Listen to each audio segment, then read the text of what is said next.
But now that we do have a quorum present, I will call to order the June 17th Peninsula Regional Transportation Planning Organization's June meeting. So with that, because we are on Zoom, I like to introduce everyone to our public audience and anyone who may be viewing this at any point. I do that by going across to my screen, so it may not be the same order that you see on your screen. So if you just acknowledge that, Shu, that would be wonderful. Looking at my screen, the first person I see is Sarah Black, and she is the RTPO coordinator. I am Beck Ashby. I am the chair of RTPO this year, and I represent the city of Port Orchard. Ed Coviello is another RTPO coordinator for us, and he is an employee of Kitsap Transit. Ben Thomas is on the Port Townsend City Council. Jason Rowe is representing Mason Transit this meeting. David Fort walked away, but he is representing Kitsap County. Lindsay Schwarum Warren is a city council person from Port Angeles and our board secretary. Leslie Schneider is a council person from the city of Bainbridge Island. Michael Bateman is here today representing the city of Paulsbo, and he is their transportation guy. I see Dina, and normally I do not introduce the public representatives. And then we have Marty Allen, who is with the Skokomish tribe. Monty, is it Reinders? Is with Jefferson County. Kate Dean is a Jefferson County commissioner. I don't know the next person. Matthias, or do you have? I have, is it Matthias? Matthias, with the Clallam County PUD. And did I say your name right? Matthias. Matthias. Okay, thank you. With Mason County PUD. We have Clallam County. Clallam. Got too many counties for me to remember. Gary Anderson is a commissioner with the Port of Bremerton. Chris Hartman is with the Port of Port Angeles. A.T. Stoddard is with the consultant group, which Sarah will introduce in more detail later. Then we have Ed Stern from the Paulsbo City Council. Sarah Turpin is with DOT Olympic Region. Does that mean that George will not be with us today? George will not be with us today, but the two new representatives from Olympic Region will be George Mazer and Ashley Carl, and I will be retiring following Dennis's retirement. So. Oh, wow. Okay. Okay. We both had our Medicare birthdays. And then we have on my screen, Brendan Meyer, who is representing Clallam Transit, and Paul Hamilton is with the city of Forks. Rachel Anderson is a city council person from the city of Sequim. Vicki Grover is with the city of Bremerton. And Vicki, I do not know if you are a council person or with their transportation department. But we have Vicki here representing Bremerton. Tracy Parker is with the Squaxin tribe. Wendy Clark Getson is with the Jamestown Sklallam tribe. And Jim Fetzer is with Clallam Transit. So we have a full, we have a lot of participants today. Thank you very much. Pleased that you are all able to join us. We do have a very full agenda. Is there someone who would like to approve the agenda as presented? So, Lindsay. Thank you, Lindsay. Is there a second to approve the agenda? I'll second that, Madam Chair. Thank you, Mr. Stern. So the agenda has been moved and seconded. Is there any discussion? Hearing none, I would ask us to vote on that. Is there anyone who would be desiring to vote against the motion to approve the agenda? I will ask a second time. Is there anyone who would be voting to against approving the agenda? Hearing none, the agenda is approved with unanimous consent. We have two consent items today. One is the minutes from our April 15th meeting, and the other one is our quarterly invoice approval. Is there anyone who would like to move to approve the two consent items? So moved. Thank you, Commissioner Dean. Is there a second? Second, Madam Chair. Thank you, Randy. And I will introduce now Randy Netherland, and Mason County Commissioner has joined us, and he's the RTPO Vice Chair. There is a motion and a second to approve the two consent agenda items. Is there anyone who would be wishing to vote against that motion? I will ask a second time. Is there anyone who would be desiring to vote against the motion to approve the consent agenda items? Hearing none, the consent agenda items are approved with unanimous consent. Moving right down then, now we have an RTIP amendment request from the Squaxin Island Tribe. And Ed, I believe that you are the presenter on this item. Yeah, thank you, Chair. I appreciate it. Before you, we have an amendment to the RTIP from Squaxin Island Tribe for a pedestrian and intersection safety improvement. And basically, if folks approve this, I'll get it into the RTIP and update that document and our website early next week. I want to ask if Tracy, do you want to have anything to say? This is a really neat project down at an intersection where there's some pedestrian enhancements that are be hopefully taking place. Well, I guess we just we're looking to incorporate the pedestrians portion of the project. There was a completed safety plan in 2019. So I'm guessing that's, Ed, what you're looking to revise that to include the pedestrian side of things in addition to the roundabout that we're proposing. So yes. Yeah, the roundabout is really key to preventing traffic calming in the area. So the intersection is pretty busy, and sometimes you can't see the pedestrians who are trying to walk down to the different enterprises down the hill, and there's a lot of activity going on there. So looking to have more high visibility crosswalk signage and refuge islands and so forth. So thank you, Tracy. So go ahead and ask Chair that if you put it before the board for a motion. Is there anyone who would like to make a motion to approve the addition of the Squaxin Tribe project into the RTIP?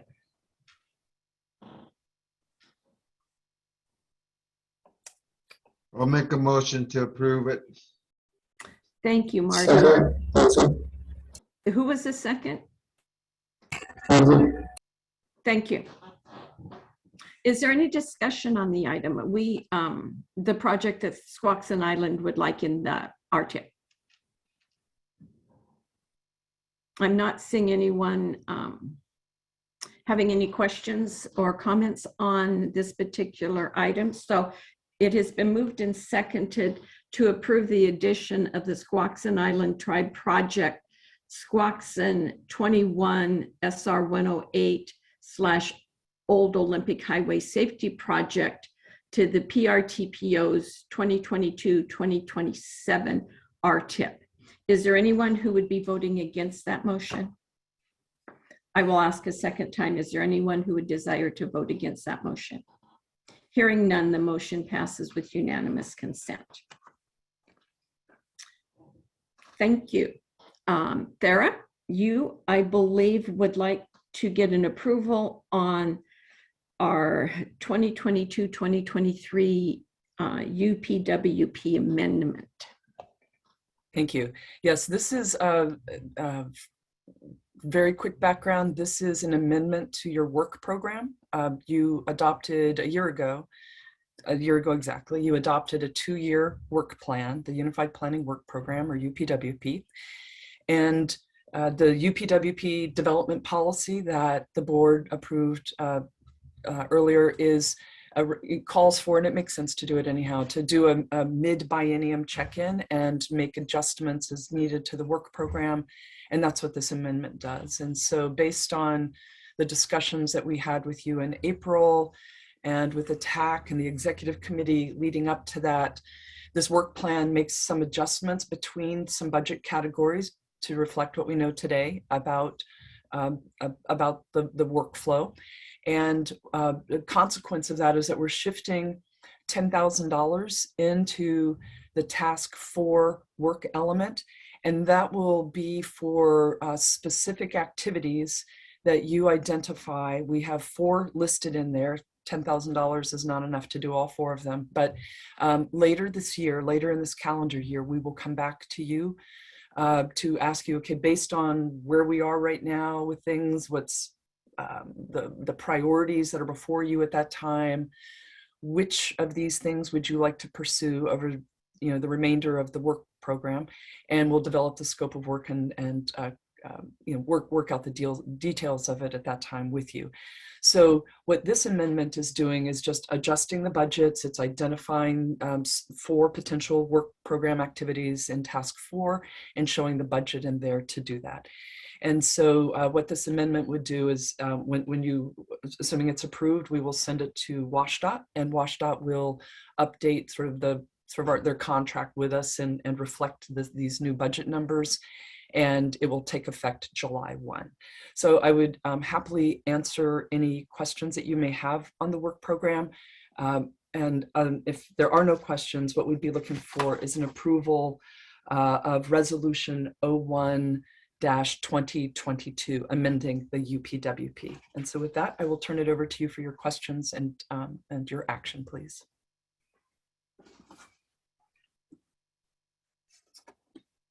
Well, we've got a full house today, but they're not real talkative this morning.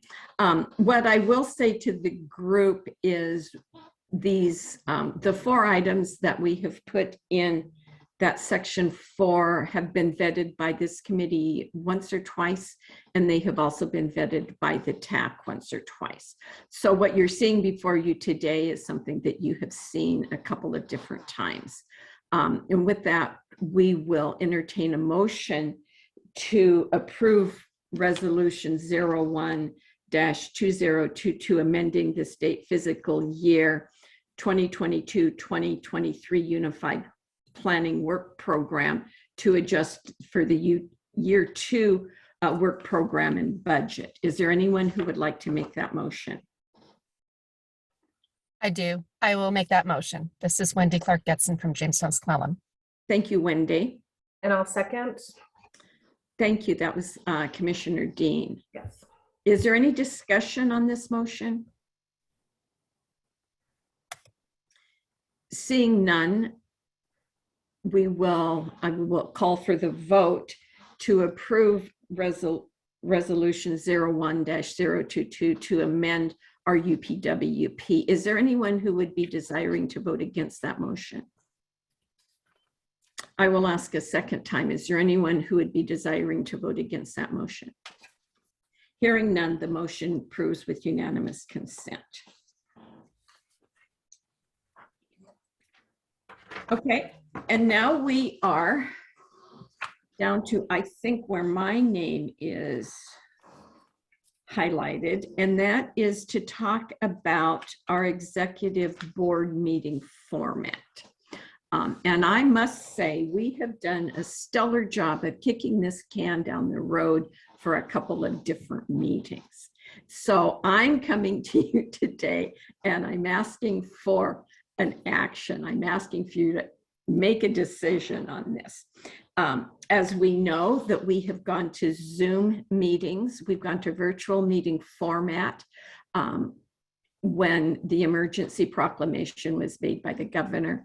And we have experienced I don't want to say robust, but we've had very good attendance at all of our meetings in this format. We now have an opportunity to go back to in-person meetings or some sort of hybrid meetings. And we've also discussed this a little bit. We've discussed it at the executive committee. We've brought it back to the executive board. They've asked the executive committee to talk about it again. And now we're bringing it back to the board again.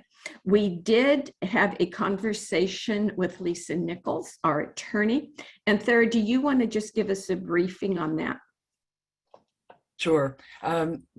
We want to make sure going forward, as we, assuming the board approves using Zoom and virtual meetings as sort of the standard going forward, we want to make sure that we comply with all the requirements of the Open Public Meetings Act. Lisa sort of pays close attention to that. We walked through what the requirements are once the emergency proclamation is lifted, what are the requirements for notification and all that. And so we're already exceeding what the basic requirements are. The one thing that we would need to do differently is make some public space available for members of the public to attend as if this were an in-person meeting, so that they could watch the meeting on a computer and be able to participate. And Kitsap Transit, as our lead planning agency host, has actually already set up a facility like that for its own authority meetings that provides that capacity as that organization moves into a virtual meeting format. And so Ed has graciously offered to sort of staff that room, that facility, and we would post a notice on the door, and we would do all the proper notification explaining to people, if you want to attend the meeting in person, here's where and how to do that. And so that's about the main change that we would make to your normal meeting procedures, if assuming that you approve this. But so it's the one little piece that as we looked at what the requirements are in the Open Public Meetings Act with Lisa and looked at how we're currently doing business, that's the one change that we would make. Can I add something? Please. One of the advantages to having sort of this meeting at Kitsap Transit is we're right here at the Bremerton Ferry Terminal. There's multiple transit connections, not only to Kitsap Transit routes, but also Mason County. We're just one transfer away from Klallam Transit and Jefferson Transit. So most of the region has non-motorized access to the site if needed, and we could help anybody get here. Thank you. Brendan?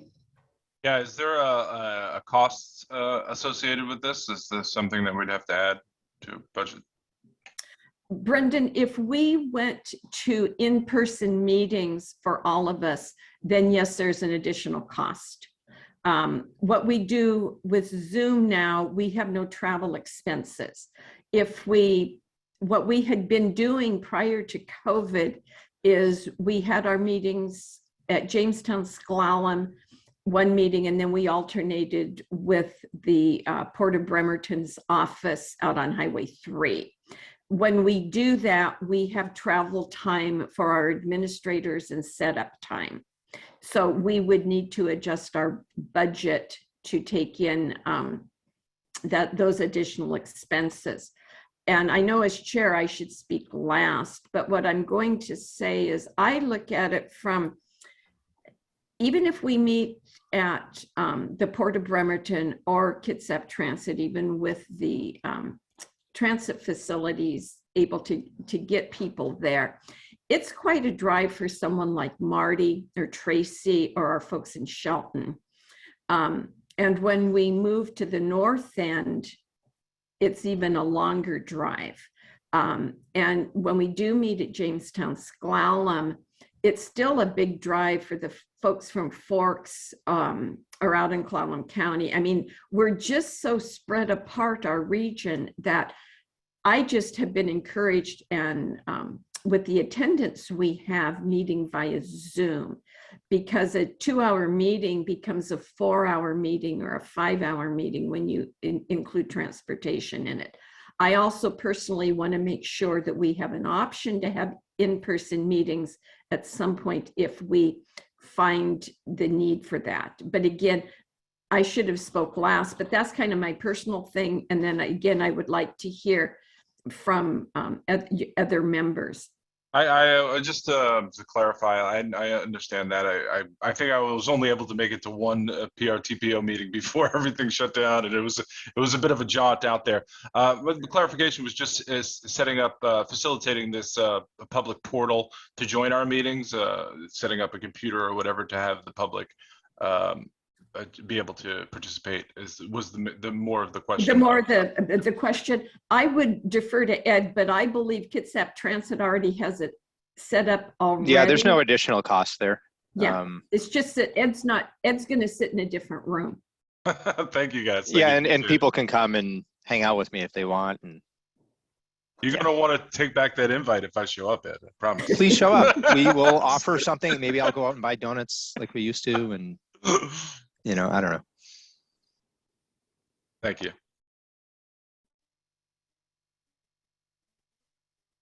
Okay.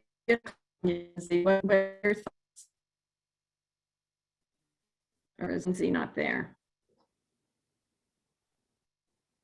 Okay, what do we have next here? Okay. Is there anyone else who would like, because I'm going to ask for a motion of some type. Leslie, coming from Bainbridge, does it make a difference to you? I'm grateful for the option to remotely attend. Okay.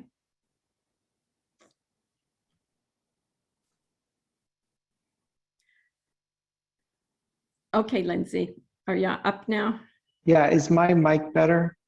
Now we can hear you. Okay, I apologize for that before. I move to approve the use of virtual online meeting formats as the standard format for PRTPO meetings with the opportunity for public in-person viewing and participation at Kitsap Transit. Second. Okay. Okay, is there more discussion on this item? The motion before you is to approve the virtual online format as our standard format going forward. Is there anyone who would be voting against that motion? I will ask a second time. Is there anyone who would be voting against that motion? Hearing none, the motion is approved with unanimous consent. Beck, could I just ask for a quick clarification? I'm sorry, I had Bill on the phone. Who made the motion and seconded it, just so I can have it for the record, please? Lindsay made the motion and Councilmember Stern seconded it. Thank you. Thank you. Sorry about that. Apologies. Okay. Thank you. I appreciate that. We have a clear direction. So much appreciated. With that, we will move on down to the critical rural freight corridors. And I believe this is also an action item, Thera, and I will let you.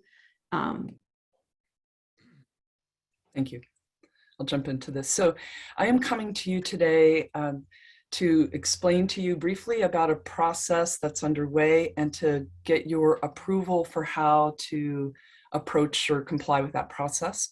The process is about designating 17 miles of rural facilities, rural streets and highways as something, as a part of the critical rural freight corridor system. And this is in response to a request from the Freight Mobility Office at WashDOT. And the reason I'm asking you to approve the approach for doing it, as opposed to at this moment approving what the final designation is because we received this request from WashDOT in late May, and it is due in July, middle of July. And so that doesn't fit with anybody's, it doesn't fit with our regular meeting schedules. But how do I say this without, I don't want to demean the process, but these are designating some like leftover miles after WashDOT had already designated the bulk of the miles to accommodate freight projects to receive National Highway Freight Program funding. And so it starts to get kind of esoteric at a certain point, but this region submitted no projects from the rural area for that process. So the projects that, so WashDOT took all the projects that had been submitted and designated certain, facilities to support those projects. And when they finished, Washington, as a state, we had some leftover miles that could be assigned this sort of designation. I try to stress in the briefing memo, there's no money associated with this. This is, quite honestly, I'm not 100% sure that there's any real value at all for local agencies in this designation with these leftover miles, except that maybe, as if you do have a freight project in your back pocket that you're thinking you might want to be starting to scope and do some planning for, and maybe make a case that you should get some planning funding or preliminary engineering funding. It might make it an easier sell, as you're trying to say, this project does all these things. Oh, and by the way, it's also, on a designated critical rural freight corridor system. So, it would be that kind of a thing. There's no real dollars associated with it.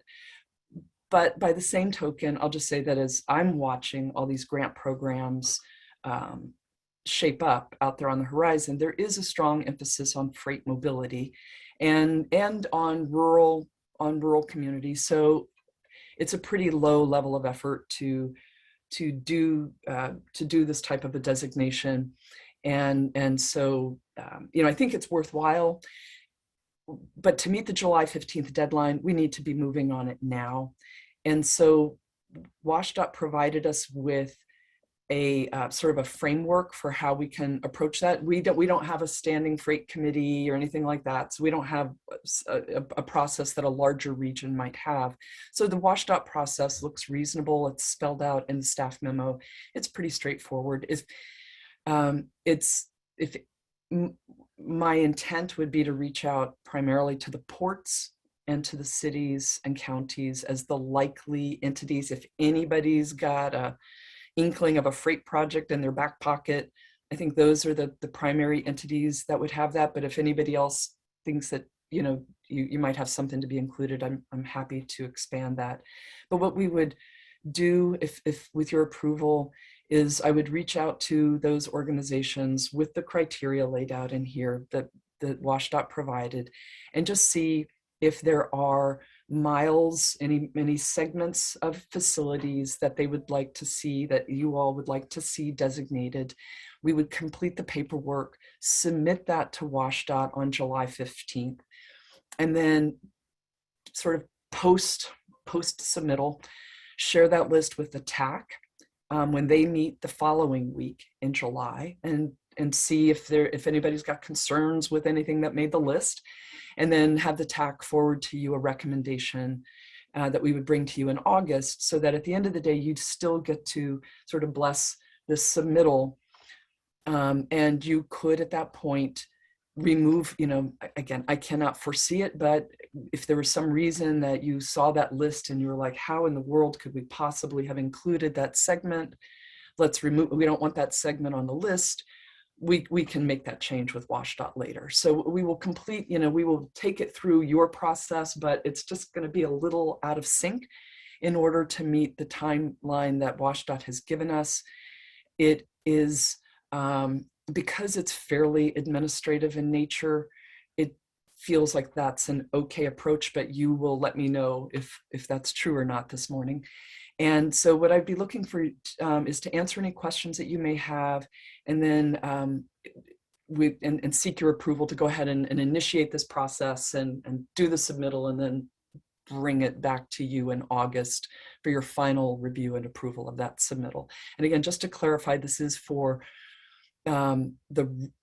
what in federal definition qualifies as the rural parts of the region. So it's all of Clallam, Jefferson, and Mason counties, and the unincorporated parts of Kitsap County are the parts of the region that we would be looking at to see if there are 17 miles of facilities to designate. So with that, I would turn it over to you for your questions, discussion, and then action on this item, please. David, I see you unmuted yourself. Yeah, so just a clarification, it's the federal classification, urban and rural, not GMA classification, so unincorporated. Correct. So there are, I imagine there are some portions of the other counties that are federally classified rural or urban that would not be part of the urban No, designation. it's the MPO versus non-MPO stuff is really what it gets down to, is that level of urbanization. So at least according to WashDOT, Okay. that's what I'm working with, are the three counties and then the unincorporated Kitsap. So, you know, Just as a note, this program in 2016, the original list was set up, and just for as this program is going for this one, it has not been as smooth. Just an example, it's kind of strange that you're just now getting the request when WashDOT's had this program going for 6 or 8, 10 months going through, which is kind of unusual. Well, they did the primary. What they're doing is, because they had leftover miles, they were trying to give the regions a chance to say, is there anything else that they've overlooked? So, I did check with WashDOT to see how of those 2016 corridors, the only one that fell into this category of rural in our region is the SR3 freight corridor, and WashDOT said, if you want to put that back on the list, we'd be happy to see it back on the list. But so that's the only rollover one that I know of right now. But it's WashDOT was, you know, they had leftover miles, and they're trying to be inclusive and thinking that maybe regions and their local partners might have some other uses for this beyond what their primary use is. So they have been doing their part of the process for months. This is just sort of cleanup at the end. Okay. So the other thing I'd say is that to make sure, and evidently you have, that any of the ones that were classified in 2016, that the jurisdictions have the ability, without having to reapply, but that they can continue their designation going forward. It'll be super. Yeah. I mean, I'm really literally going to sit down with the affected agencies and say, let's fill out the spreadsheet together. There's not an application really, as long as it meets the criteria, as long as it meets WashDOT's criteria. And as I spell out in the report, if for some reason, and it's hard for me to imagine this, but if for some reason there's more than 17 miles that local agencies want to have designated, we can put together 2 lists, a primary list and a secondary list. And if there's some other RTPOs in the state that don't designate their 17.1 miles, WashDOT will let those slide over to the other regions. And by the same token, if when we reach out, we find out that agencies just don't have anything that they want to add to the list at this time, then let's say we only come up with 5 miles, that's okay too. And WashDOT will take those remaining 12 miles and share if they're needed somewhere else. So it's like I said, there's not a ton of advantage unless you think you've got a freight project in your back pocket that you might be able to use this in some strategic advantaged way. So, but we will promise you we'll keep it as simple as we can. Okay. Wendy? Thanks. I was questioning when Sarah talks about leftover miles and 17.1, what the meaning of leftover means. And I would like to have you clarify again that when you mentioned SR3, are we only looking at state highways, or are we trying to put a list together of local roads? Yeah, when I say leftover miles, back in January, I think, or December, we talked about this federal designation of critical urban and critical rural freight corridor miles. Washington State is allocated so many miles of both, and we talked at the time about how WashDOT was combining that with their call for projects, and so they got their projects, and they I'm sorry, I'll turn my phone over.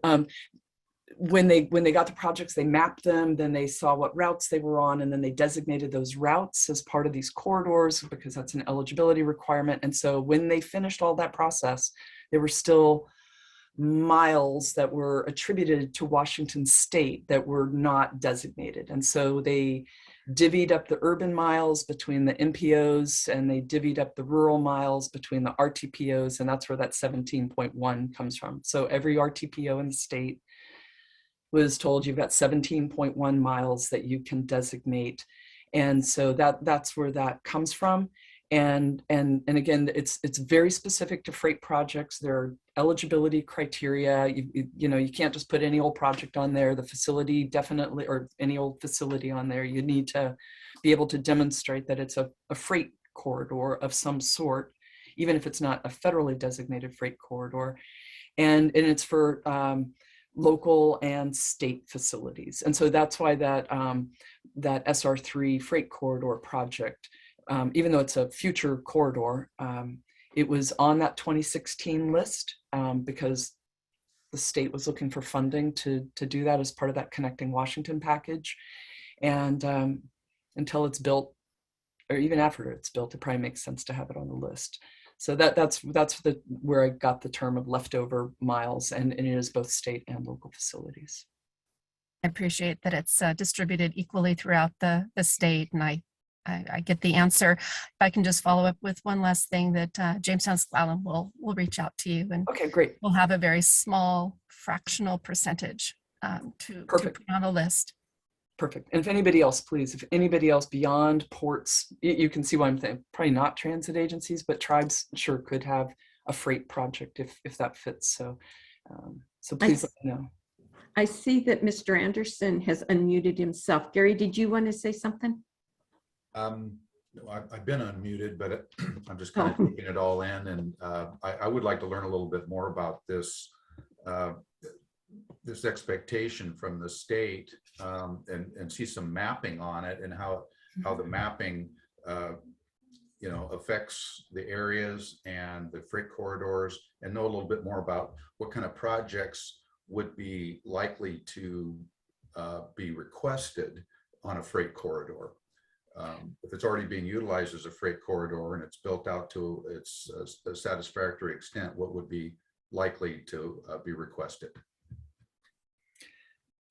Yeah, so I will say that the urban parts of Kitsap Transit, so the Port of Bremerton is going to fall within the PSRC process. So because they have a standing freight committee, they probably have some levels of nuance and detail that are going to be different than what we'd be looking at in the rural areas. But this would be the primary project kind of projects that WashDOT was looking for initially for freight, for federal stuff, is if you were thinking about going for like an infra grant, one of the big federal nationally competitive projects, then that's a real high priority.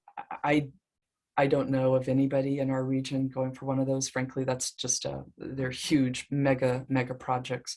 But you could also, I could see projects related to, turn lanes or road bed upgrades, or any number of things, or making the streets safer for all modes of travel on a high use freight corridor, or access to in and out of ports or airports, that where you need to design the road and construct the road differently because of the freight movement, as opposed to how you might approach it if it was just passenger vehicles that you were looking at. So it's a pretty wide range of project things that entities might be looking at. Types of projects that entities might be looking at. So I'd be happy to follow up with you in more detail. For those entities who think that maybe like in 4 or 5 years, they might have a big project that they would like to pursue, this is a good time to be starting to think about that, because it takes a long time to put those kinds of projects together. So I'd be really happy to connect with you or your commission and kick around some ideas and point you to the right people at PSRC too for the things that fall within their jurisdiction. But yeah. Okay, thank you for that. Thank you, Chairwoman. So what we're looking for today is an action to approve the proposed approach for designating the 17.1 miles. Is there someone who would like to make a motion?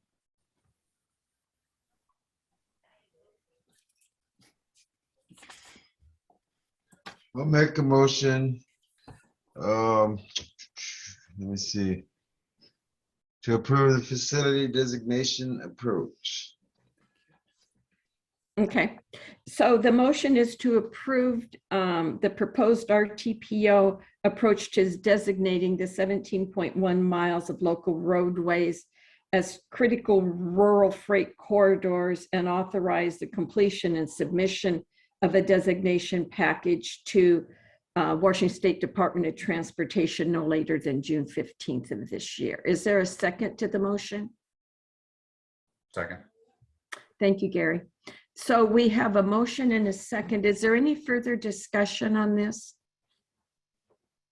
What I'm going to suggest there is when you do contact the particular entities, the jurisdiction you talked about, the ports and the tribes and the cities and everyone, that, right, you make as much of information available to them as you can to answer some of Commissioner Anderson's questions. Yeah. I think that would be appropriate. So. And there is really, WashDOT has provided us with a very good set of data tools and mapping products to support this. So okay, thank you. There is a motion on the floor to approve this approach for designating the 17.1 critical freight corridor miles. Is there anyone who would be wishing to vote against that motion? I will ask a second time. Is there anyone who would be desiring to vote against that motion? Hearing none, the motion passes with unanimous approval. Okay, Sarah, it is now our transportation alternatives call for projects. You were going to give us a little briefing on how that went. A little briefing, yeah, because when I spoke to you, when we spoke in April, and certainly going back to February, I thought that I would be coming to you this month for you to review and approve projects for funding for transportation alternatives. As you saw in the staff memo, we received no applications, and we met with the TAC, the Technical Advisory Committee, in May and talked about the situation. And there were some very logical, common concerns and explanations as to why no project applications were submitted. Partly it's because it was a very small pot of money. For those of you who've been on the board for a while, you know that there's a concern about federalizing small projects. It's federal funds are expensive to use, and to have about $500,000 of federal funding to award competitively between projects, people just said that's a small pot of money to be dividing up between projects. There's also at the same time, there are a lot of other funding opportunities out on the streets, and if you want federal money, there are processes out there that would generate much more than $500,000 in potential project funding.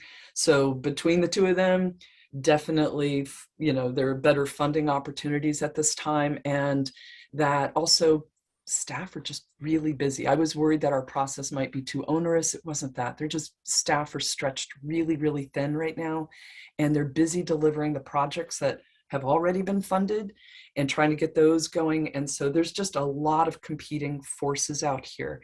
It was suggested that a larger pot of money, waiting a longer, waiting and maybe programming 3 or 4 years of funding at one time, like we did 2 years ago when we had $1 million, a little over $1 million, that would be better than going every 2 years with $500,000. And there was also a discussion about how we can use the Technical Advisory Committee and that process to sort of maybe, I don't want to say grease the skids, but improve communication coordination among the partners, so to remove some of the uncertainty and all going forward. So we got some really good feedback. What we intend to do is to come back to you late this year. There's still details being worked out on the new federal transportation bill. Some of those might be germane to this particular topic, but I just wanted to give you that update, that why we're not bringing you a list of projects, that we are working with the TAC and trying to understand the local concerns, and we'll come back to you late this year to talk about whether or not you want to launch a call for projects in 2023 and what that might look like, what years we might be programming, and what the parameters of that would be. But this was just more of an update, and I'm happy to answer any questions that you might have about the process or the program itself. Leslie. Thank you, Chair. So does this mean that we are sort of past a deadline now for potentially, I mean, not technically past the deadline, but would there still be an opportunity for this particular funding round if there was another opportunity that came forward? Can I answer that, Sarah? Please. Leslie, we do not have this competition every year. And what we did 2 years ago is we had some money left over that we hadn't used, and we programmed ahead to, I think it was 2024, and we made available like $1.2 million. So the money that we were using this time was actually not going to be available to 25 and 26. So we haven't missed anything, and it's a process that we've been doing every couple of years. And maybe the discussion we'll have with TAC is it better to wait and do it every 3 or 4 years? So rather than having 500,000 available, we would have 750 or $1 million available. Does that make sense? Not quite. Okay. So so this 250,000 could get rolled over into subsequent years? Yes, that's correct. Okay. Yeah, All right. we will not lose the money. Yeah, we're not. We're just going to wait until we've got a little bit bigger pot of money to make it worthwhile. And to reopen it at this point timing wise, we don't have the resources, the staff resources to reopen it at this point. So the earliest we could do that would be early next year. Okay. Thank you very much. Yeah. Okay, moving on down. Sarah, do you want to give a quick update on the use of rural STBG funding authorizations? Sure, and I'll just keep it really brief. The board has made support of local agencies' use of federal funds a work program priority, and so we have done work over the last couple of years to help try to understand the issues and the constraints that rural counties face when they program these STBG funds, Surface Transportation Block Group Program funds. And this is just a really quick update to you. For last November, when you had your legislative forums, this was a topic of conversation with legislators. And they said, tell us specifically what kind of changes you need. They thought that a lot of these things had been dealt with in the past. And so we were working with the 3 counties that are responsible for administering these funds, Kitsap County agencies. This does not pertain to you all in any way. And so we were working with the 3 counties and with local programs. And one of the things that became apparent to us is that some of the things that we were advocating for on behalf of our local partners, such as the ability to spend ahead and not just be restricted to, just like we were talking about with TAP, $215,000 a year, whatever their limits are. We were asking WashDOT, why can't they put multiple years of funding on a project if that's what they want to do? And WashDOT said, well, they can. And so that's when we realized, like, oh, there are some flexibilities already allowed by local programs. And so we scheduled a briefing with the TAC last month, and Brian Diaz from the local programs manager from Olympic Region came and talked with the TAC and just explained, made sure everybody understood that local, when counties go to program this funding, and this is money that's available for any projects for any jurisdictions in their county, they are not required to stay with just an annual amount. That they not only can they program ahead 4 years, but they can actually spend ahead, and they can look at that funding, whatever the best way is to break that funding up over those 4 years. They don't have to do an equal amount each year. And we were unable to get WashDOT to say that the local, that the rural urban splits that they must comply with, that those don't matter. But WashDOT did say you can look at those as sort of a rolling average. And that's just that's sort of a safety check that WashDOT maintains at the headquarters level, just to make sure that Washington State as a whole is hitting its mandated urban and rural targets, which it does without any, with WashDOT and PSRC projects, it does that. So it was a good meeting. I wanted to bring that back to you all and close that loop, and because like I said, it does affect project funding for all of our members in these 3 counties, and just make sure everybody understands that there is a fair amount of flexibility in there. Now, how each county chooses to do it is up to each county, but that is, it feels like we got some clarification there that hopefully will be beneficial to the counties and their processes going forward. So that was the update. Happy to answer any questions, but otherwise I think we've kind of done what we could do on this until such day that somebody figures out a good way to get these funds defederalized, and that's a different thing. We finally asked the right question to the right person and got an answer that satisfied our needs. There was a solution there that we didn't realize was already available to us. And with that, I'm going to quickly do our next item to try and get us a little bit back on time. And this is an educational piece for our board members. We have people here who are new to our board, and also just information you may or may not have had. But we had this last year, well, at the federal level, they have a new bipartisan infrastructure bill. And that has a lot of federal transportation dollars that will come to the state. And then when it gets to the state, how's the state going to divide that up? Well, there's been a process for that for some time, and it's altered just a little bit differently this year. And again, this is just for your information. But the Joint Transportation Commission will convene a committee. And on the committee will be representatives from the Association of Counties, a representative from the Association of Washington Cities.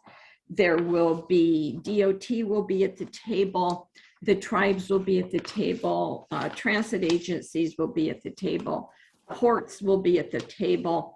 And so will a representative from an MPO, a Metropolitan Planning Organization, and a representative from an RTPO, or a Regional Transportation Planning Organization. That's kind of what the committee looks like. And then they will get together and they will talk about the best way to distribute these funds. Some of these monies are already pretty much committed. The legislature, and we've got Connecting Washington dollars we have to protect. There's the new transportation package that went in this last year, and there are some big ticket items in there. There's so much money they're going to have to set aside for bridges and culverts and a lot of other things. But what it gets down to for us is how much money is going to go to the state and how much money is going to go to local programs. In the past, that split has been in round numbers 65, 35, 65 to the state and 35 to the local groups. And last time it was a little more, it was like 61, 39. So that's what this group's going to be working on. And hopefully I suspect they will have a similar amount. So, and then I believe once they know how much is going to go to the local agencies, then I believe it's pretty much done by population. So that's the history of that. So when you hear about it in the future or a big package is coming in, the distribution of that is kind of done at that level, and that the representatives on that committee will be elected folks. So where I got particularly interested in this is the RTPOs get a representative on this committee. And so my questions went to who chooses the RTPO, who's going to represent us, and how do we engage with this person to find out what their concerns are, or for them to listen to our concerns, or how do we stay up on this? And turns out that that decision was made by a group of MPO, RTPO representatives. They meet quarterly with the Department of Transportation. And at their February meeting, they decided that PSRC, Puget Sound Regional Coordinating Council, would represent the MPOs, and that Spokane Regional Transportation Committee would represent the RTPOs. And those two groups represent the four most populated counties in our state. So I did a pushback. I made some inquiries to find out why the Spokane RTPO was representing our rural counties. And it just is, okay? And that was kind of water under the bridge. But I felt that that was a policy decision. And I had questions on why the MPO RTPO quarterly meeting would actually be making policy decisions on behalf of the RTPO. Thera does not have the authority. I do not have the authority to make decisions for this group. The board members you're looking at on your screens today are the decision-making body for this group. So I've had a conversation with Gabe Phillips and asked him those questions. I said, I was concerned that this group was making policy decisions. And I said, if they make policy decisions, I put in a request that they discuss it at their meeting one quarter, and then have their quarterly meeting, and then bring it back to the individual boards for our input, and then bring it for a decision at the following meeting. So it would be a timing issue for DOT to get some of those things ready. But I wanted this board to know that I was concerned that this MPO RTPO group was making policy decisions rather than just technical decisions or gathering information. And they do things not with an actual vote. They do everything by consensus. So I wanted everyone aware that I have no problem. The Spokane and PSRC may be the two best representatives at this table or not. I don't know. What I do know is I felt left out. I felt like our RTPO had no input as to who was representing us. And I do not believe that the issues with Snohomish, King, Pierce, or Spokane counties mirror those of Clallam, Jefferson, or Mason counties. I think they look at, I think their transportation needs are significantly different than ours. And I would have welcomed the opportunity for some input with our representative, but we were not given that opportunity.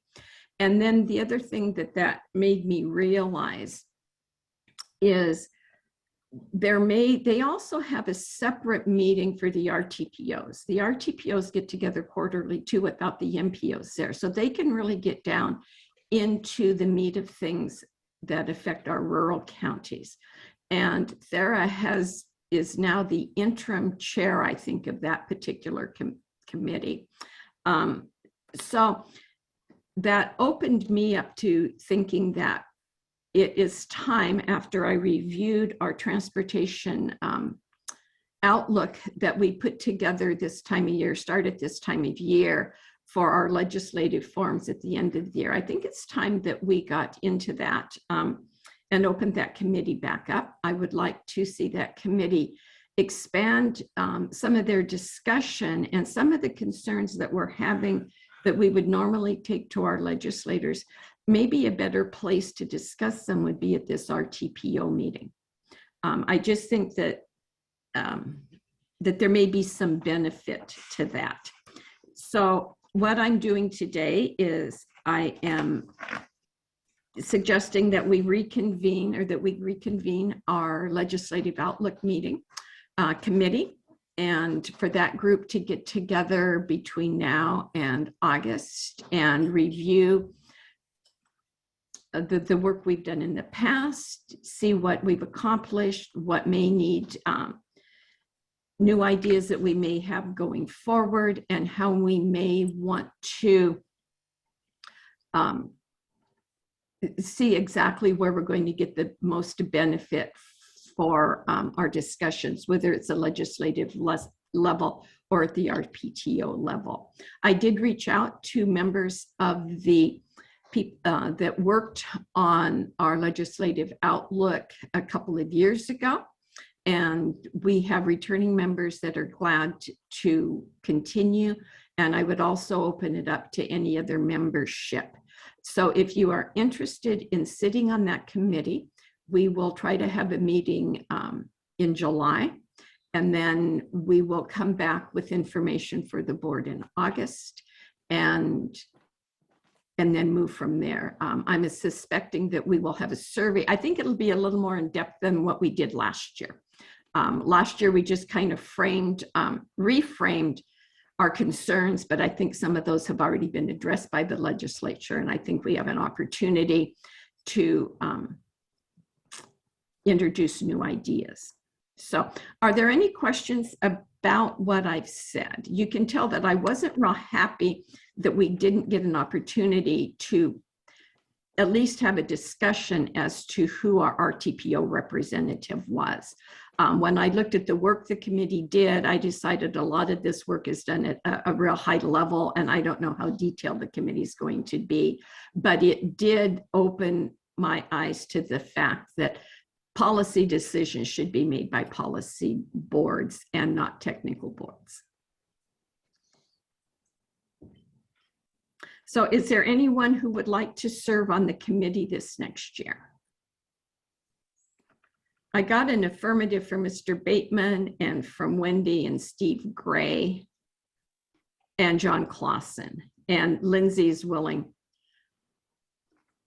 So if you would like to be on the committee, let us know. We'll send you a doodle poll and we will find a time to meet and have a discussion.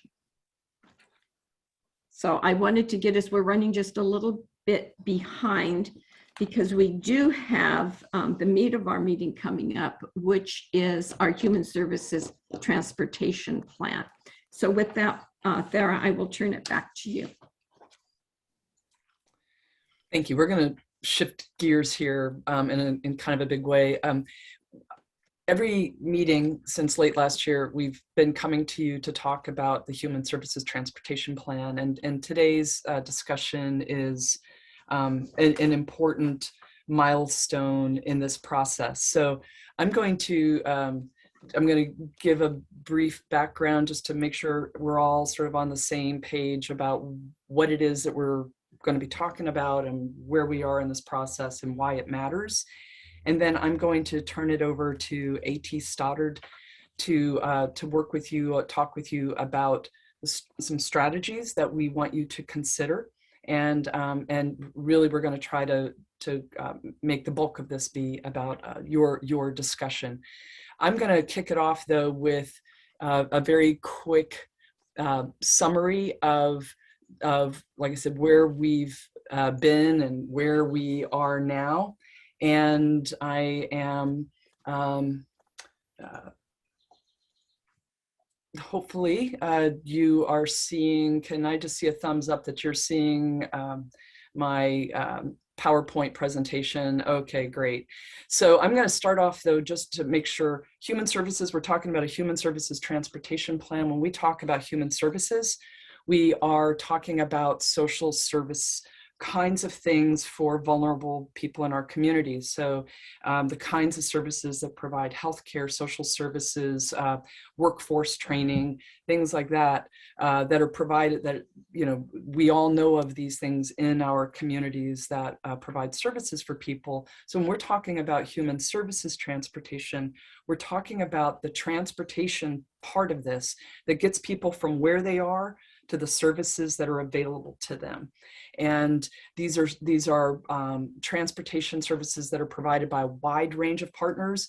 We're talking about public transportation, certainly, but we're also talking about tribal transit. We're talking about our nonprofit providers, such as Dina with OLICAP, the kind of services that they provide, as well as for-profit or Medicare brokered providers. So it's so much of what you talk about as transportation is about streets and highways and ferries and all. And this is a very finer grain, a different way of thinking about transportation. So when we think about what constitutes human services transportation, I think a lot of us tend to first think of a bus with a wheelchair lift, and that is absolutely true, but it's so much more than that. And it's the dial lift programs, it is the volunteer programs that are run. When we're talking about transportation services, we're talking about vehicles and the people who operate those vehicles, but we're also talking about the technology that supports that, the coordination that supports that, even things like route planning that enables somebody maybe who has special mobility needs to get on a vehicle in Port Angeles and not get off until they get to the Bainbridge Island Ferry Terminal, where they then make a connection to a trip that gets them into maybe a cancer treatment facility in Seattle. So it's a very wide range of projects that we are thinking about as we go forward, and the kind of strategies. What are the strategies that these projects are helping to fulfill? As I said, we're talking about vulnerable populations. Under federal law, we must consider the mobility needs, the special mobility needs of seniors, of people with disabilities, and people who live in poverty. Those are federally mandated, targeted groups that we are addressing in this planning process. When we talked with you about this late last year, the board said, in the Peninsula region, we have, in addition to these three required groups, we also want to try to better understand what are the sort of special mobility needs that are unique to our tribal communities, different than what we might be talking about above. What are the special mobility needs unique to our veterans groups, veteran populations, again, that maybe are outside of what we might be thinking of for these other targeted groups, as well as for people who don't speak English, so that we can really try to understand the range of needs in the region and the best ways to serve them. And I'm just going to use one data point here to drive the importance of this home. This is just looking at seniors, and I'll be the very first to say not everybody 65 and older has special mobility needs, but this is the population cohort that as they start to get 75 and older or 80 and older, more and more of this population is not able to drive, and yet they have need to access services that are available to them. And you can see as a region how much this population group is growing as a share of our total population, and in particular in Clallam and Jefferson counties, which you already knew that, those of you out there, but for those of you who maybe haven't seen this before, I mean, more than 1 in 3 people in Jefferson County today are over the age of 65. And that's a big change just in the last 10 years. So in all 4 of our counties, the share of population that's 65 and older is growing, not just the numbers, but the share of the population. And this is going to have implications for the way, for the demand for special transportation services in the future and the opportunities to provide them. So this is just one data snapshot, and we'll be looking at others as a part of this planning process. So I want to be clear on how we use this, because it's going to inform the conversation that you're about to have for strategies. The Human Services Transportation Plan is used in Washington State to evaluate projects that are submitted to WashDOT for consolidated grants funding. So this is a funding program. It has state and federal funds in it that the Public Transportation Division at WashDOT administers. And every 2 years, they issue a call for projects. And our local partners, our transit agencies, tribal transit, nonprofit, for-profit, community groups will submit applications. And those that are, that are eligible, WashDOT will turn to PRTPO and say, okay, we got these projects came in from the Peninsula region, rank them. Tell us what are your highest priorities. And then those priorities are used to assign bonus points to those projects that are then added to their score at the statewide level. And it gives them advantages so that it can make the difference between a project receiving funding or not receiving funding in the statewide competitive process, depending upon how many bonus points they get based on this HSTP ranking. So the ranking within the human services, that PRTPO will do using its Human Services Transportation Plan is just one criterion that contributes to the score of these projects, but it's an important one, and we take it pretty seriously. This update that we're doing, I keep referring to it as an update because that's what it is. We're not starting from scratch. We have a remarkably compressed process that we have to comply with to meet WashDOT deadlines, but we're not starting from scratch. We are revisiting what was done and adopted by the board in 2019 and seeing how much of this is still relevant today, what has changed. COVID might have changed our thinking a little bit on a few things, and what tweaks and adjustments need to be made so that the Human Services Transportation Plan best reflects the needs of this region for the next 2 funding cycles. And in 4 years, we will revisit it and update it again. So it can do many more things beyond this, but this is the primary purpose that the Human Services Transportation Plan is used, and it is why WashDOT gives money to regions to update the plan, because it is a part of the process that they use for evaluating projects at the state level. So you've seen this in every agenda packet since late last year. This is the work plan that you all approved to do this. The orange bars are basically just laying out the tasks. Which parts of the plan do we need to go look at, revise, update, make sure that it's current. And then the gray bars across the bottom sort of describe what kind of work that is. In December, we brought to you the list of providers, the service providers that we had worked with in 2019. And you all said you're missing some folks. So we added some other organizations onto that list to make sure we had as inclusive a list as we could based on your knowledge of your communities. And I want to give a shout out to all of those folks because we've been pinging them lately and asking them for input and engaging them to help us build the knowledge base that we need for this plan and this planning process. And we know that they are very, very busy people.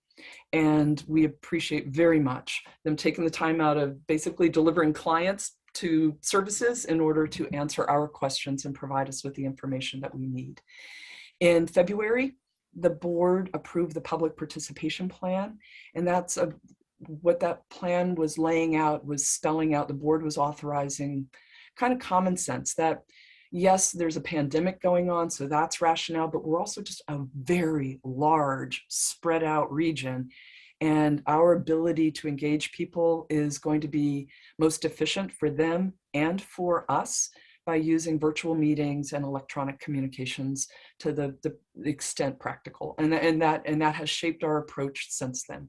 In April, we talked to you about what, as we did a synthesis of that 2019 plan, and what are the needs that this region is looking at, how, given the highly rural nature of the region, given the demand for services, say in the central Puget Sound region, and entails ferry crossings and all that kind of stuff that makes the, connecting people from home to service a lot more complicated.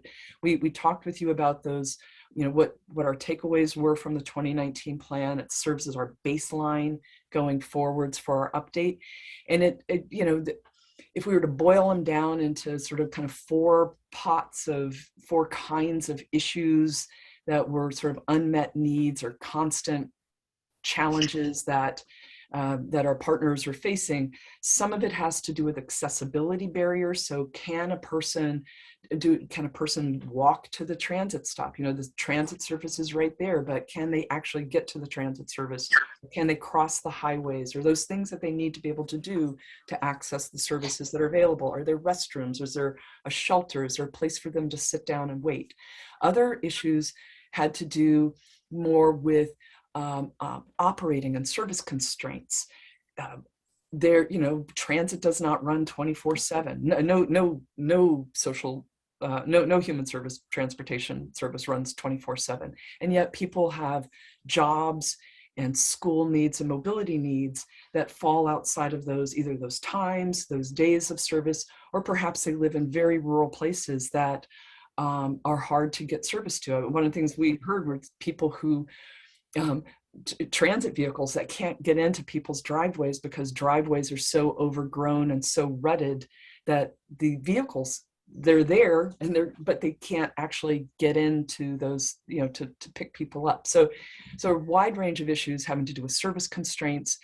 We also hear a lot about lack of information and the complexity that's associated with trip making. And so for those of us who are comfortable with online tools, you can go look at any of our service providers and see that there's great information out there, but you've got to be comfortable using the tools that are available. You've got to maybe have broadband access.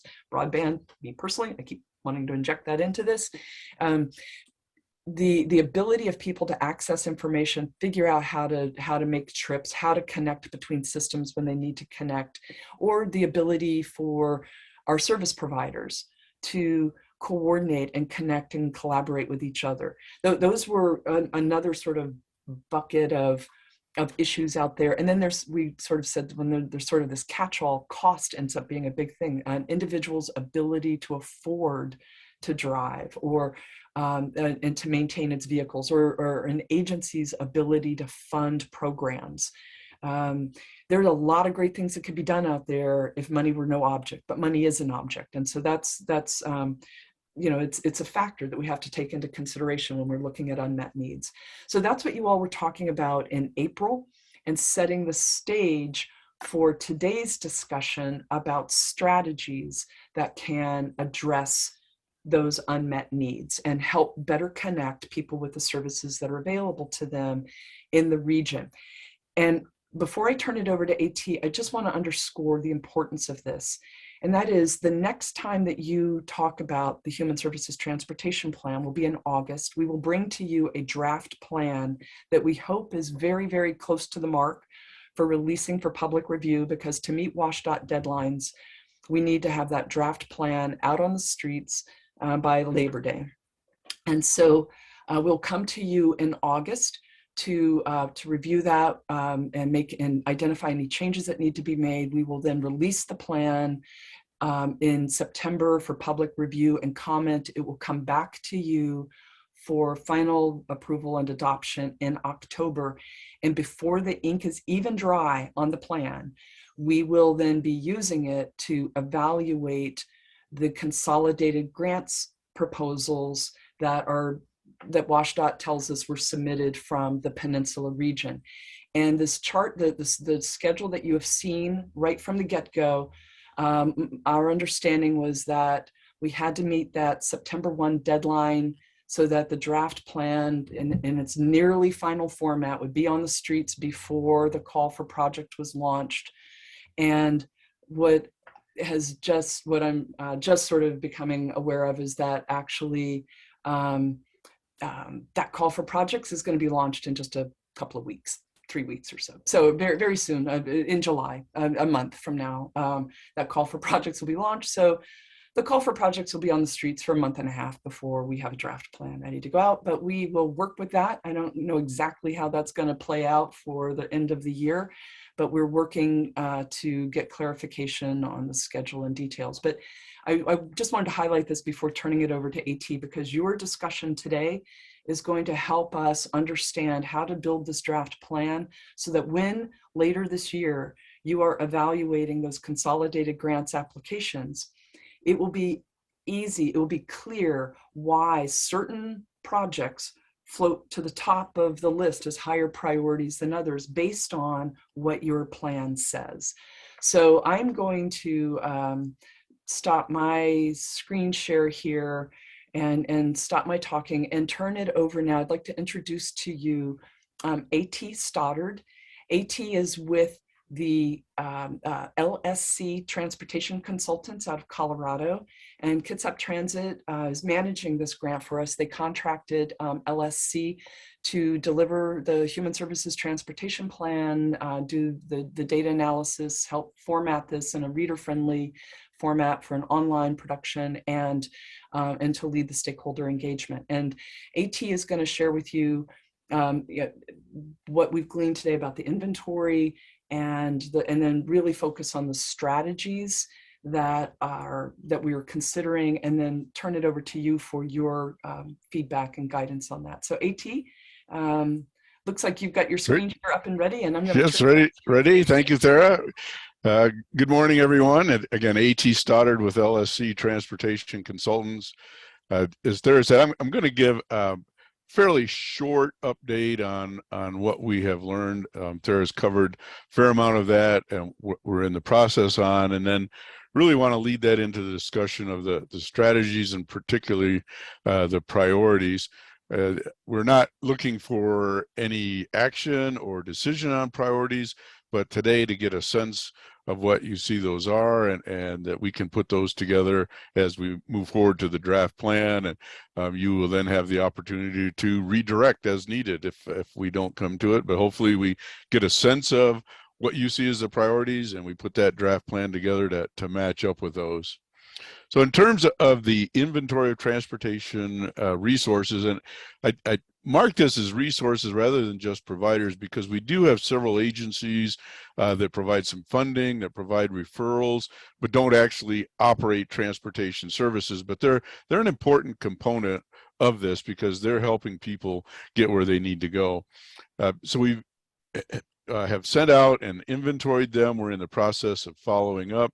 The information that we've compiled has been sent out, and we're asking for that review. We've heard back from a couple of the providers, and where we haven't heard back, we are going to follow up and just get the review from them, because we want to make sure the plan has the most current and accurate information we can put in there. And there's some things that need to be clarified, some things we haven't received, so we're working on that. But you can see it really covers the county public transit services, the tribal transit programs, and then the human services network, and also then looking at veteran services. To identify needs, we've done several things. One was a community survey, and as Thera mentioned, we're doing things online. I've been working on these kinds of plans nationally, and trying to bring people together in a meeting has always been a challenge for this type of plan in particular. As you can appreciate, if you are looking at building a road that gets some excitement in a community, talking about human services transportation plan, we're really trying to meet needs of people who often are not able to get to a meeting, may not have that much interest. And so we do it online. That has been more successful, prior to the pandemic, but since the pandemic, really we found to be the only way to reach out to people who are, vulnerable, don't want to be out in public, or worried about exposure at meetings. And so it is that we found the most effective way. But to reach them, we're working through the human services agencies, because they know the people, they know how to get out to them and reach them. So we've held that survey open. We had, as of yesterday, I think 65 responses. Again, that doesn't sound like a large number, but again, you have to consider the group we're trying to reach, and we're getting input from them. So we will compile that and put together an update memo from what we have found there.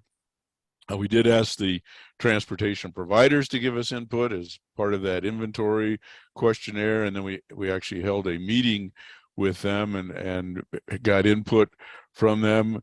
And finally, the demographic analysis there showed you one of the things we've looked at a lot of more of the demographics in detail and where they are. And obviously, there are concentrations in your region. There are pretty large expanses of areas where we don't have people living, which the benefit of that is people tend to be more concentrated, but you've got long distances between those concentrations and in a lot of cases indirect connections. So those add to the challenge. What we've found is that a lot of the needs that we're hearing now are very similar to what we see from the previous plan. And I've listed those. I won't go through all of them, but I think you've seen these already. Thera's mentioned some. I think one of the ones that came out probably more strong in our work now than in the previous plan is lack of drivers, and particularly the volunteer drivers. The programs here have a lot of volunteer drivers, more so than in other areas of the country where I've worked. But the volunteer drivers tend to fall in the category of people who were more at risk and vulnerable to COVID during the pandemic, didn't want to be out spending hours driving people around that they didn't know, and people who needed the service didn't necessarily want to be riding in cars with people they didn't know. So that led to challenges and a decrease in volunteer drivers. And in your area, I think that's a pretty important component of meeting those transportation needs that are just very difficult to meet through the human services organizations, operating vehicles, or the public transit service. So just to kind of bring things in terms of what the federal requirements are, and Thera pointed out what needs to be in the plan, and the Federal Transit Administration points to specific types of gaps in service. So there are the geographic gaps where we just don't have service or don't have connection, temporal gaps where we may have service, but it's limited in terms of time of day or days of the week. And then finally, eligibility gaps where with the various human services programs, people may not be eligible to use those services. And so we may have a transportation service available in an area, but it is really focused on a specific clientele and not open to other people. So where we find a big need is in the area of low income population, because they often kind of fall outside all of these other human service agency programs and aren't eligible for transportation assistance. People in medical programs and other human services programs are eligible and can sometimes have that transportation service. Low income don't necessarily qualify under those. And so there may be an eligibility gap in service, and we need to address those. But that's really the update. What I want to do is turn and spend the rest of the time talking about potential regional mobility strategies. What are the kind of the broad strategies we can focus on? And we have those narrowed down to 4 broader categories. And I'm not going to read all of the examples. You have them. You've seen a lot of these already. But the first category is just maintaining existing transportation services. Is this a priority for you? And so we're looking at sustained funding, maintaining the infrastructure, maintaining vehicle fleets to ensure we have state of good repair, which is a Federal Transit Administration designation, replacing vehicles when they need to, be recruiting the drivers. And I noted here both drivers for our transit service, because that is a challenge, hiring paid drivers, but also the volunteer drivers and attracting them. And so those are kind of examples, again, not to be an exhaustive list, but examples of the kinds of activities that might occur under this broader strategy. The next category is enhancing or expanding transportation services. So the first several there are, adding additional time, whether it's hours in a day or days of the week, improving frequency, extending service out to areas that currently are not served. The first mile, last mile service alludes somewhat to what Thera was saying, where we may be able to get a transit vehicle close, but we can't actually get to the person because of road conditions, driveways, whatever it may be. And that can be a real challenge in a rural area. And then another one, improving the links to the greater Seattle-Tacoma area. And I think, again, under this, recruiting drivers is key for maintaining the service. It's going to be a bigger issue if you need to have more drivers for enhanced services. And so I think that might be a key activity in that category. Third is just increasing awareness of the transportation resources. And this is primarily focused on the user. We've heard that people aren't aware of all the services and other resources that may be available, and there are different approaches. You have the 211 call center. It may just be promoting that. In one community we worked with, we suggested even having a separate branding for the transportation information, even though it was going to go through the 211 call center. So the people answering would be all the same, but just having focused advertising promotion so that people are aware that they can get that transportation information. And then coordinating the efforts out there, educating the human services agencies, particularly those that don't provide transportation, so they know what the transportation resources are. And our fourth is just increasing cooperation, coordination among the transportation providers, looking at ways to improve the cooperative efforts among those. It may be communication channels, it may be common scheduling dispatch platforms. Again, a wide range of activities that could occur under that. And you can, again, see examples there. I think, again, a key one, I think, maybe is coordinating veterans transportation services with the other transportation programs. That has been a major challenge nationwide, where veterans programs focus on veterans and they often don't get linked in with the other resources that are available. So those, again, broad categories, and I didn't want to take your time to read all those. You can see them on the slides. But what I'd like to do at this point is transition really to a discussion to see if we have some direction from you in terms of what you see as those priorities within the region that then we can take, work into a draft plan and bring back to you in August. And so I think Chair Ashby, if you want to lead the discussion, and I will take notes, and I'm sure Thera will take notes, and we'll record what we have, and then kind of wrap up after that. That sounds good. There we go. Now I can see. And we have, unfortunately today, some of our transit folks are in a transit meeting. And so our executive, our general managers of our transit folks aren't here. Is there anyone who would like to raise their hand and begin the discussion?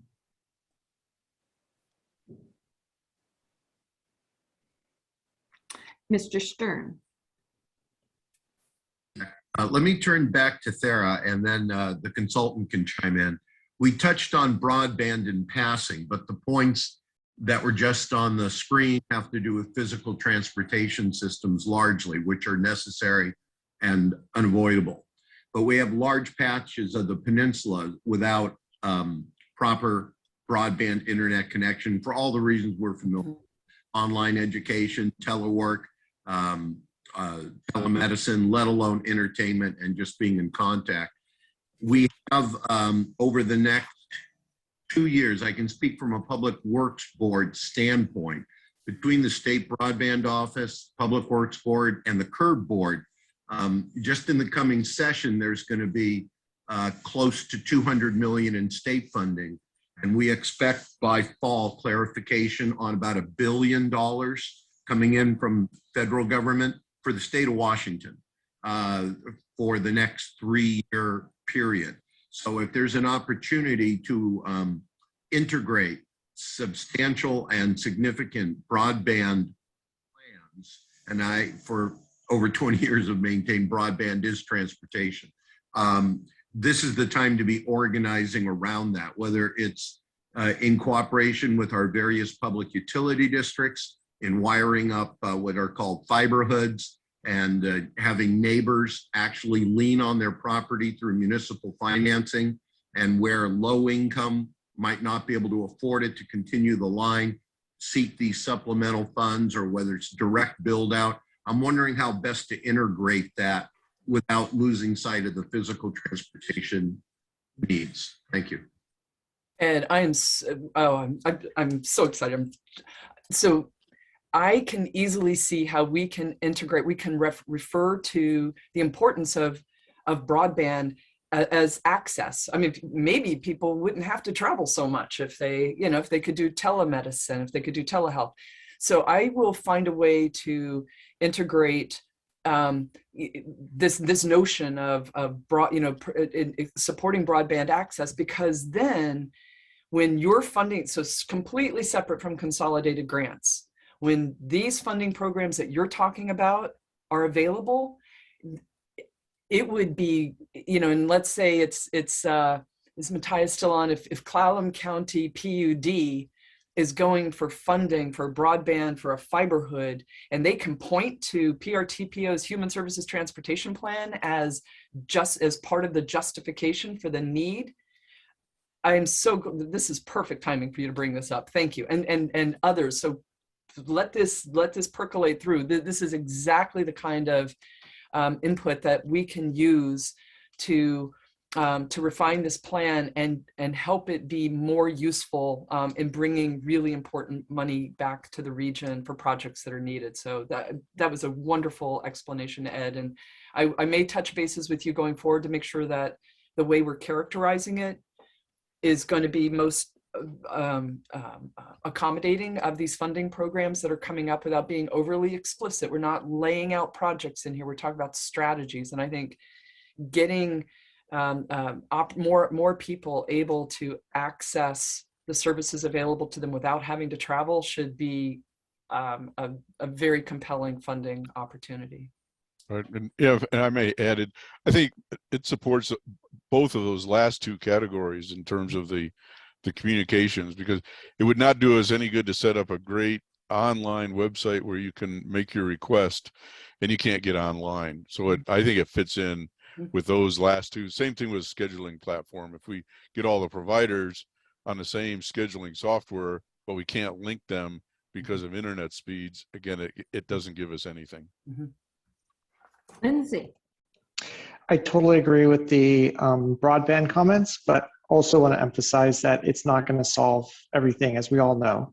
Our largest demographic of non-drivers, which are children, we learned the hard way what happens when they can't physically travel to school together and the social emotional effects of that. So I just wanted to emphasize that we need to think of human services in the capacity of where we site human service facilities.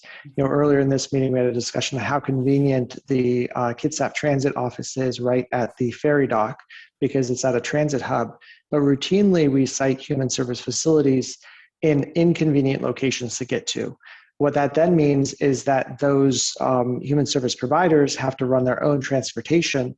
That happens a lot for like the night-by-night shelter in Port Angeles, where we do have a bus that serves it, but not necessarily at the right times and stuff like that. So thinking of human service locations in the connection with the transportation system is really key. And also I wanted to emphasize the challenge of having so many different systems for people, whether it's run by a service provider or run by a transit agency or run by multiple transit agencies if you're trying to get to Seattle or Tacoma, and trying to network all that together is very challenging. And we have a number of routes between Seattle and, for me, in Port Angeles, run by 3 different transit agencies, 4 if you count the Dungeness line. And I recently put them together in a spreadsheet, and we're running multiple routes at like the same times, just because we're different agencies and not collaborating together as well as we could. It's not our fault. It's just a really complicated system. And then we ask people who are dealing with, say, a medical issue, and that's what they're thinking about, to then try and navigate this really complicated transportation system.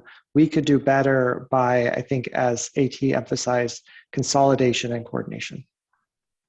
And Lindsay, your points are really good. And just so that's why there's like this whole category of coordination. And also in that UPWP amendment that you all approved earlier, one of the things that PRTPO could do is just start bringing some folks together and fleshing out what might that coordination look like in the future? What could be feasible to do to enhance that? So when we update this plan in 4 years, we might actually have a real suggestion to put out there to do that. And if you think about just for the public, how does the public know who to call? Because there are so many of these services. So yeah, this whole point about information and coordination is just as important as vehicles and drivers. It's really good. Thank you.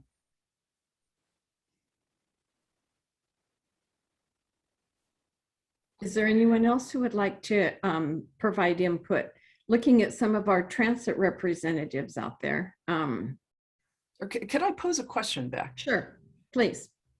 In talking with the service providers who are going out competing for funding, a question that has bubbled up is, is it more important to sustain existing programs, or could it be more important to support new programs that address some unmet needs that we've now identified? And the reason why that matters is when we go to evaluate projects later for consolidated grants, some of those proposals are going to be for continuing funding for important programs.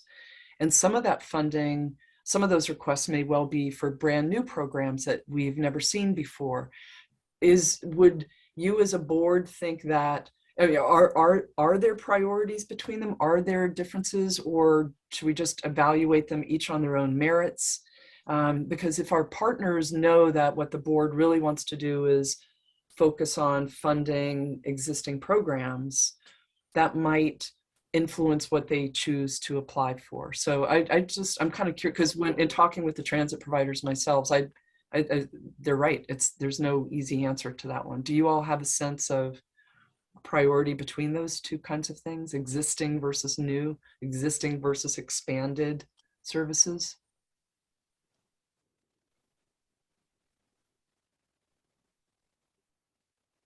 I'm going to, because I have been on the committee that has evaluated the consolidated grant applications in the past, one of the data points that I looked at is how many people used a particular service. So when you ask me, is it more important to maintain a service or add new ones? My mind goes to, what is the success of the current service? And does it warrant maintaining it?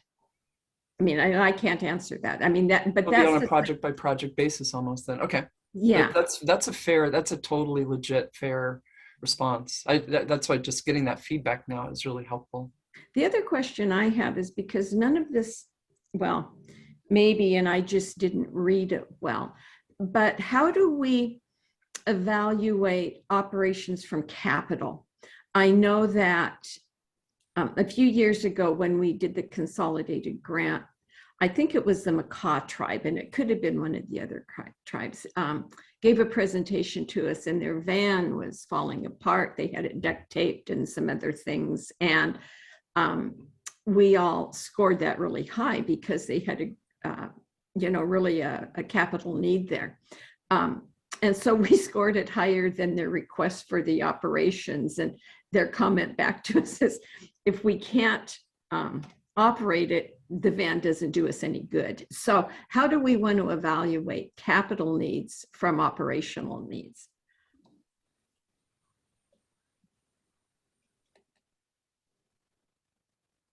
But I don't know if I can answer that right now, but that's a good thing for us to look at in terms of how we put that together in the plan. Because as you said, you need both. Right. It doesn't do any good to have operating funds without the capital, nor have the equipment without the operating funds. And I think another thing that we probably can't address in the plan, but if I'm remembering correctly, when we evaluate these consolidated grant applications and we prioritize and we send them off to the state then mixes and matches those with pots of money available to them. It's not all coming out of the same pot of money. So, that may be part of the criteria too that we look at. Is there a lot of money available for capital? And would it behoove us to score those at such a in a framework that would allow them access to those capital dollars? There may be more capital dollars, or there may be more operational dollars available. So anyway, that's just something that I had thought about. great, thank you. Miranda, I hate to put you on the spot, but you've shared some really good insights with me in talking about some of the challenges and opportunities that you see from a Jefferson Transit perspective on providing these services. One of the things that comes to mind when I think about how to coordinate services the best is that we have, so if you think about, like, for transit, we have our fixed routes and then we have our ADA comparable services, and those services reflect where our fixed routes go. And so if we don't have if we don't have services that connect inter-county that have comparable dial-a-ride service, there's a barrier there. So for example, we run over to Kitsap on a commuter run, so we close our doors when we hit Kitsap County. That means our dial-a-ride stops at the bridge. And Kitsap doesn't have a service that comes up near the Hood Canal Bridge well, as far as I'm aware of right now, they don't have one that comes up there, and it doesn't, if they did, it's maybe similar to ours where it's a commuter run. So there's no dial-a-ride overlapping areas there. We can't connect with their access. So really what we have to do is try and coordinate, so maybe we could get someone who's conditionally eligible onto a fixed route bus and get them over to North Viking and then have them schedule through there. But if they're not able to ride at all, it makes that service not an option for them for inter-county travel. With Clallam, we do have somewhat of a connection, but because of the service times in those areas, again, we're running commuter times through that area. Clallam Transit comes out to the Longhouse, and we will drop off there. So that's our exchange. And that's probably best case scenario if you're thinking, in terms of amenities, but it's also a timing issue. So it creates more of, it makes travel more cumbersome for someone, especially someone who's already maybe facing challenges in transportation. So we that's just the thing that came to mind, is we could coordinate better, I think, there. And then with the transit services, and then we have other more like private nonprofits. So like Echo, for example, operates in our county. I think they've kind of been shut down during COVID because they don't have enough volunteer drivers. But we met with several groups before COVID, and what we tried to do was plan, kind of line up our services and look and see where are your volunteers providing services. Are they providing services to people who could qualify for Dial-A-Ride? And can we reduce that redundancy in services so we can maximize our resources? Yeah. So if they were transporting people within our Dial-A-Ride service area and those people qualified for Dial-A-Ride, we would ask them to reference them over to us. Okay. So provide transport, and then they could focus outside of that, or for people who maybe don't qualify for Dial-A-Ride. So I think that having these meetings with local groups coming together that are providing services in the same areas, looking at service areas, looking at who qualifies for what types of services, and trying to coordinate how best to maximize those resources is really important, because in these rural areas, there isn't a lot of. Right. So what I'm taking away from this discussion, I think we've got the right categories, and I think that all four of them are really important. There's a really strong interest in coordination and collaboration and getting information to people. And so what we're going to do, we're going to continue to work with our providers, service providers, and just we'll play with this language a little bit and flesh it out. We're going to bring back to you in August a draft plan that you'll be able to take a look and see if we're presenting this right. But I'm not hearing from the board a sense that we just have to stay focused. We've got to throw all of our weight behind continuing existing service. That is important, as is introducing new service, as is coordination, as is information that makes it easier for riders to schedule and make their trips. So we're going to work with that. We'll also have clarification of some consolidated grants insights. And so we'll bring that back to you in August. And in the meantime, if you have any questions about this, that you want to, chew my ear on some of this stuff, or weigh in with AT on evaluating some of these things, please get in touch. I know that we're coming to you with a lot of information in a handful of short opportunities, but this is part of that ongoing regional planning that we do. And I think we're getting some really good information to update, to develop an update with. So I know we're really short on time, so thank you very, very much for your feedback today. If I may just emphasize that, do not hesitate to contact me. Email is probably best, but please keep Thera in the loop so she knows what the correspondence is. But certainly you can send things directly and copy her. But we'd like to hear from you. So thank you. Thank you. I hope you guys got enough, and it sounds there like an AT that you can continue moving forward. We do have a lot on our agenda today, so I appreciate your patience as we get through all of this. Thera, do you want to take that last? Sure. Make it real quick. Really quick update. The Freight Mobility Strategic Investment Board has a call for projects out on the streets. That those projects must be submitted through a regional process. So I will be reaching out to, similar to what we were talking about before, about the freight corridor designation, I'll be reaching out to ports, cities, counties, everybody, and just say, do you have any projects that you are interested in submitting to FMCIB? We will compile that information, bring it to the TAC in July, and then bring that to you in August for final review and approval. And it's just FMCIB's way of making sure that when they make a recommendation to the legislature for how to award $100 million in freight funding over the next 5 years, that whatever projects are located in this region, that this region's governing, RTPO board agrees that those are projects worthy of funding. So that's what that is. If you have questions, contact information is there, and let me know. Thank you. And at this point, I will open the meeting up to any public comment.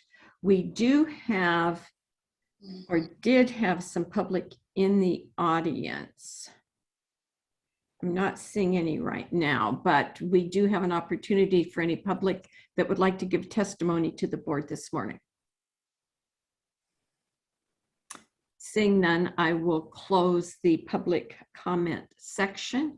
And very quickly, does any RTPO member have an update they'd like to share real quickly? Tell us what wonderful things you're doing. Okay, we have used all of our time. Again, I thank you very much for your participation today, your attendance, and we will see some of you as we start our legislative transportation outlook update in July, and the rest of you we will see again in August. Thank you. Thank you.